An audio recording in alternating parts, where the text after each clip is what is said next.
तर हल्ला झाला त्या दिवशीपासूनच या एकाच मुद्द्यावर राजकीय नेत्यांकडून वेगवेगळ्या प्रतिक्रिया येतात। तर देश सोडायला पाहिजे असे सर्व पाकिस्तानी शोधले, पाकिस्तानी नागरिक भारताबाहेर गेले पाहिजेत, शिंदेंच्या विरोधाभासी विधानाला फडणवीसांनी बगल दिली। राज्यात 107 पाकिस्तानी बेपत्ता असल्याचं एकनाथ शिंदे यांनी म्हटलं होतं। त्यावरून फडणवीसांनी पत्रकारांशी बोलताना उत्तर दिलंय। अमित भाईंनी आणि मोदीजींनी सांगितलंय पाकिस्तानच्या लोकांनी देश सोडून चालतं व्हा।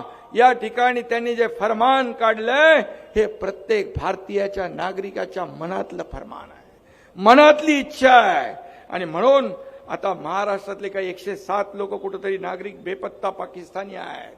पाकिस्तानी जे जिथं असतील तिथून पाकिस्तानामध्ये चालते व्हा, अन्यथा पोलीस तुम्हाला शोधतील आणि जागेवरच ठोकतील। अशा प्रकारचं या ठिकाणी लोकांच्या मनामध्ये चीड निर्माण झाली आहे। अनेक वेळा वेगवेगळ्या प्रकारच्या ब्रीफिंगच्या आधारावर मंत्री बोलत असतात। म्हणूनच काल मी ऑथेंटिक ब्रीफिंग आपल्याला केलं, गृहमंत्री म्हणून ऑथेंटिक ब्रीफिंग केलं। मी पुन्हा एकदा आपल्याला सांगतो, जे पाकिस्तानी नागरिक बाहेर जायला पाहिजेत, केंद्राच्या आदेशामध्ये जे पाकिस्तानी नागरिक बसतात की ज्यांना भारत सोडला पाहिजे, असे सगळे आयडेंटिफाय झालेले आहेत।